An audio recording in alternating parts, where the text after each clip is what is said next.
झोंपड़े के द्वार पर बाप और बेटा दोनों एक बुझे हुए अलाव के सामने चुपचाप बैठे हुए थे और अंदर बेटे की जवान बीवी बुधिया प्रसव वेदना में पछाड़ खा रही थी। रह रहकर उसके मुंह से ऐसी दिल हिला देने वाली आवाज निकलती थी कि दोनों कलेजा थाम लेते थे। जाड़ों की रात थी, प्रकृति सन्नाटे में डूबी हुई, सारा गांव अंधकार में लय हो गया था। घीसू ने कहा, मालूम होता है बचेगी नहीं, सारा दिन दौड़ते हो गया, जा देख तो आ। माधव चिढ़ के बोला, मरना ही है तो जल्दी मर क्यों नहीं जाती, देख के क्या करूं। तू बड़ा बेदर्द है बे, साल भर जिसके साथ सुख चैन से रहा उसी के साथ इतनी बेवफाई। तो मुझसे तो उसका तड़पना और हाथ पांव पटकना नहीं देखा जाता। चमारों का कुनबा था और सारे गांव में बदनाम। घीसू एक दिन काम करता तो 3 दिन आराम करता।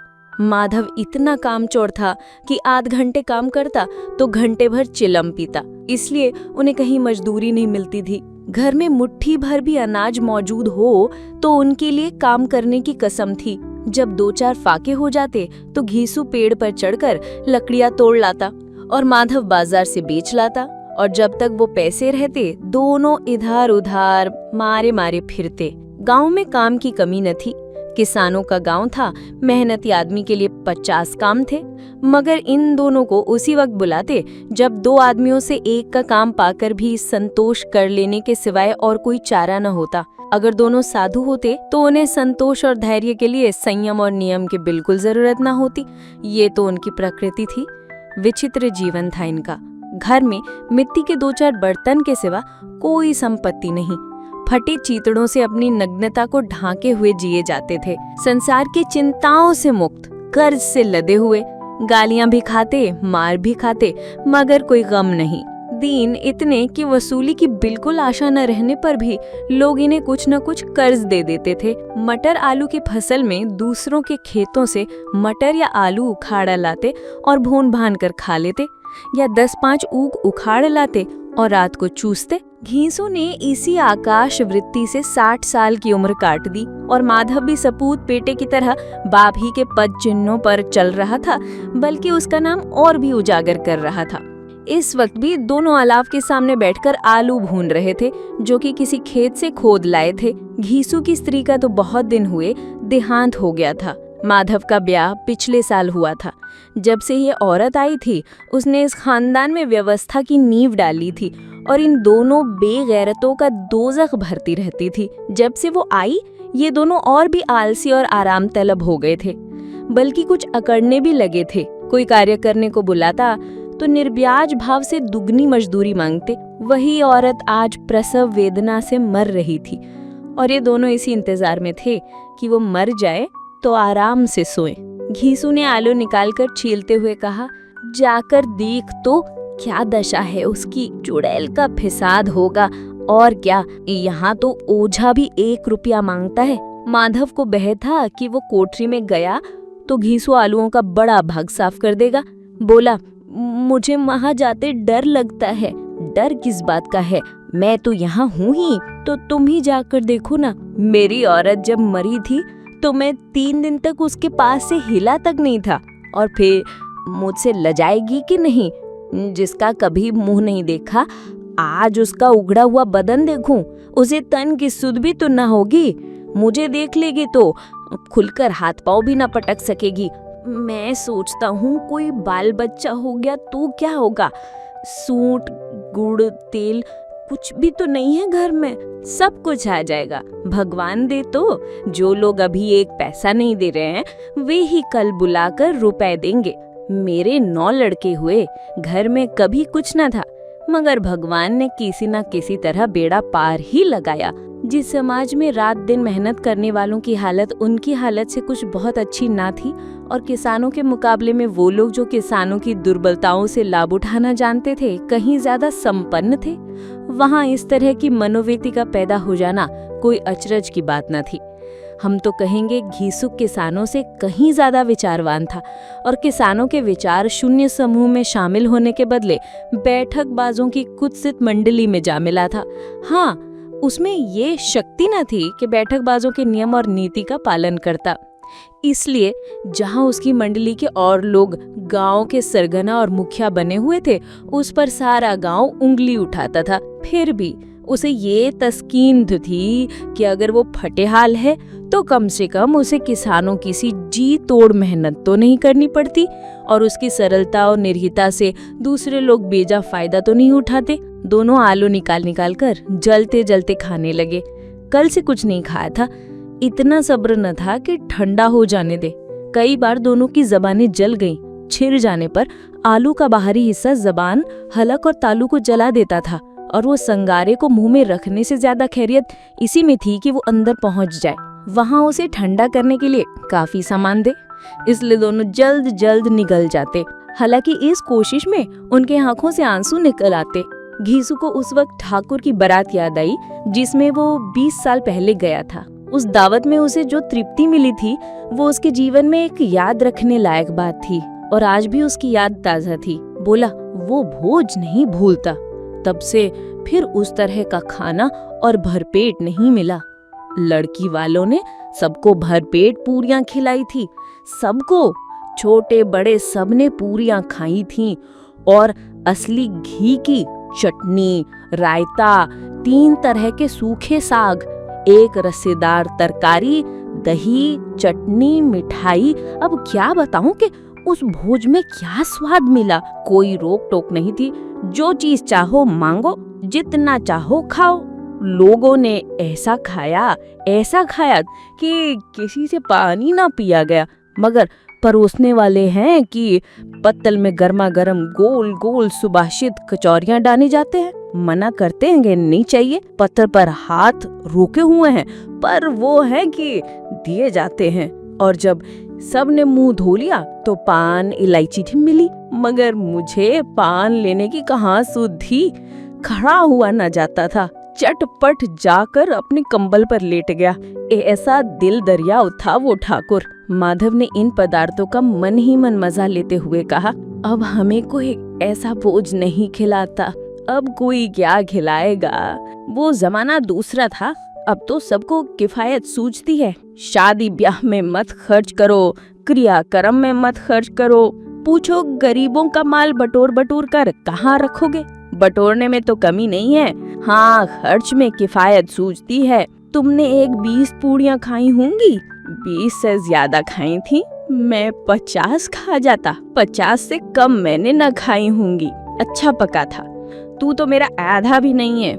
आलू खाकर दोनों ने पानी पिया और वहीं अलाव के सामने अपनी धोतियां ओढ़कर पाँव पेट में डाल के सो रहे, जैसे 2 बड़े बड़े अजगर गेंडुलियां मारे पड़े हों। और बुधिया अभी तक करा रही थी। 2 सवेरे माधव ने कोठरी में जाकर देखा तो उसकी स्त्री ठंडी हो गई थी। उसके मुंह पर मक्खियां भिनक रही थी, पथराई हुई आंखें ऊपर टंगी हुई थीं, सारी देह धूल से लथपथ हो रही थी। उसके पेट में बच्चा मर गया था।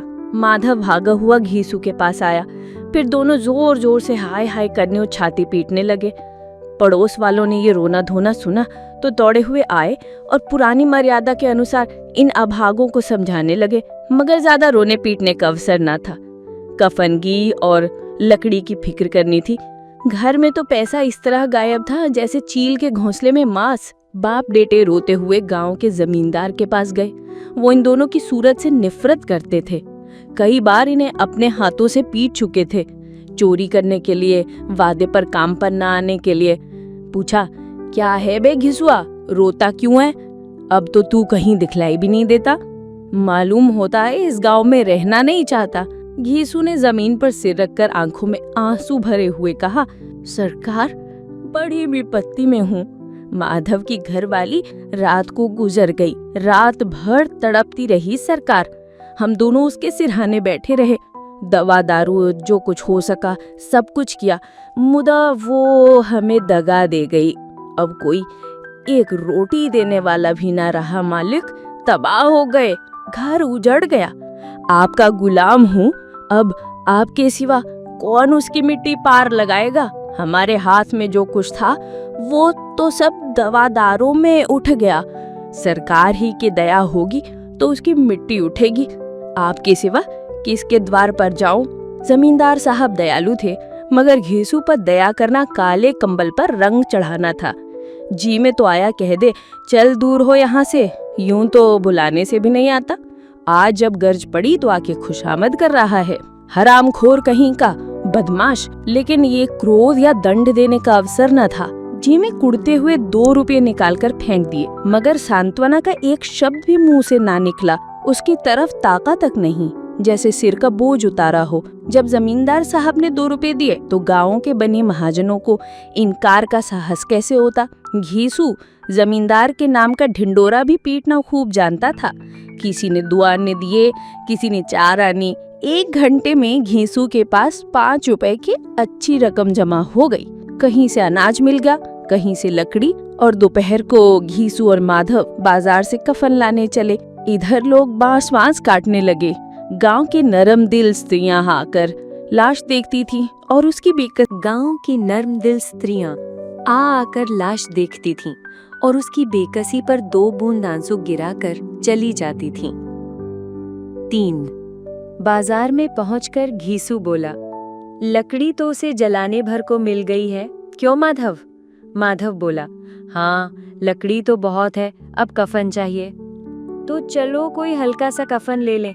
हाँ और क्या, लाश उठते उठते रात हो जाएगी, रात को कफन कौन देखता है। कैसा बुरा रिवाज है कि जिसे जीते जी तन ढाकने को चीथड़ा भी न मिले, उसे मरने पर नया कफन चाहिए।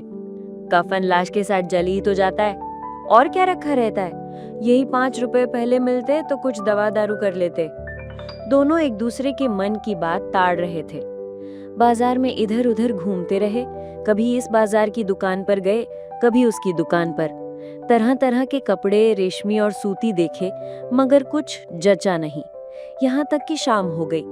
तब दोनों न जाने किस दैवी प्रेरणा से एक मधुशाला के सामने जा पहुंचे और जैसे किसी पूर्व निश्चित व्यवस्था से अंदर चले गए।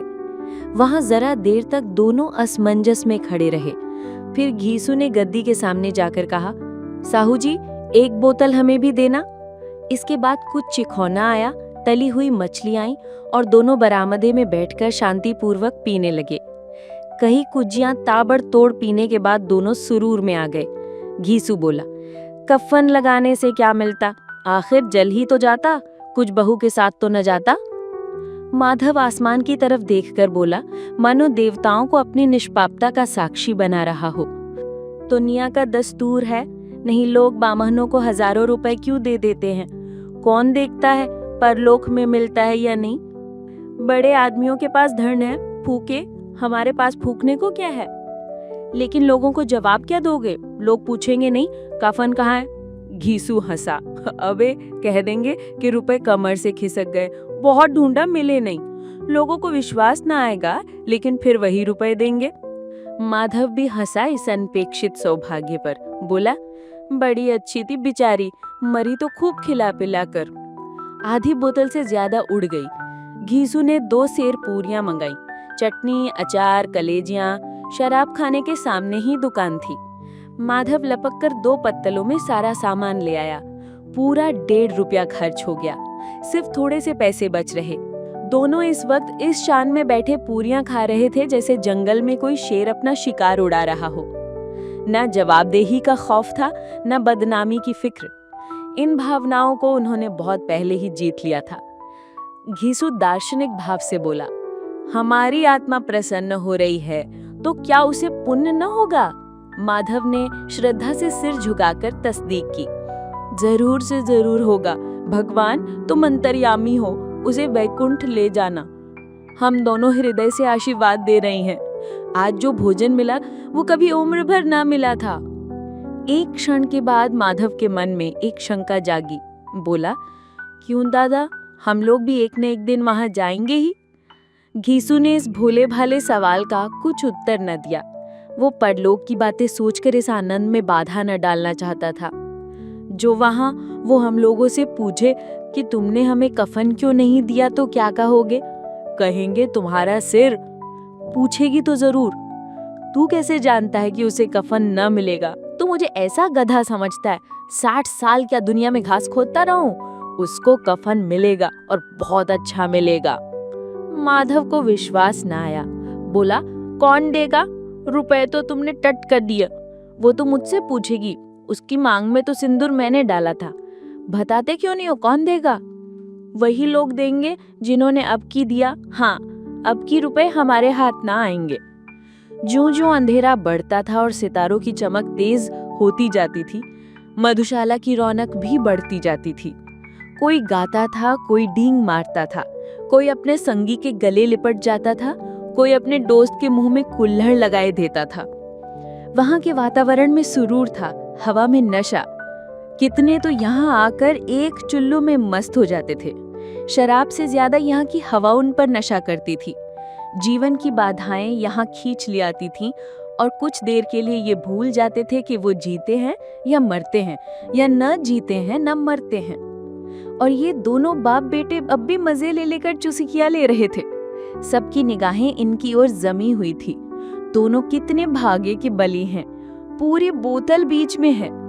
भरपेट खाकर माधव ने बची हुई पूरियों का पत्तल उठाकर एक भिखारी को दे दिया, जो खड़ा इनकी ओर भूखी आंखों से देख रहा था। और देने के गौरव, आनंद और उल्लास का अपने जीवन में पहली बार अनुभव किया। घीसू ने कहा, ले जा, खूब खा और आशीर्वाद दे।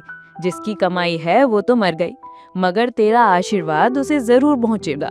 रोई रोई से आशीर्वाद दे, बड़ी गाढ़ी कमाई के पैसे हैं। माधव ने फिर आसमान की तरफ देखकर कहा, वो वैकुंठ में जाएगी दादा, वैकुंठ की रानी बनेगी।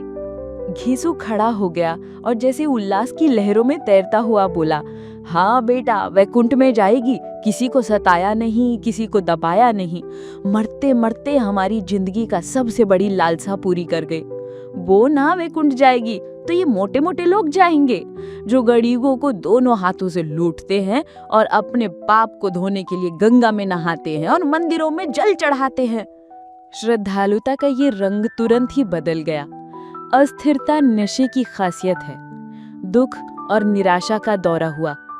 माधव बोला, मगर दादा, बेचारी ने जिंदगी में बड़ा दुख भोगा, कितना दुख झेल कर मरी।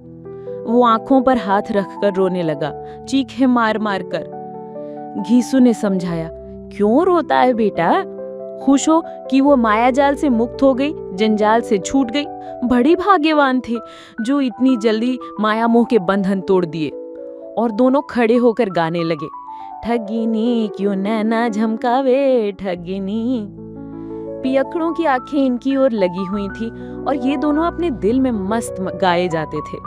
फिर दोनों नाचने लगे, उछले भी, कूदे भी, गिरे भी, मटके भी, भाव भी बनाए, अभिनय भी किए और आखिर नशे में मद मस्त होकर वहीं गिर पड़े।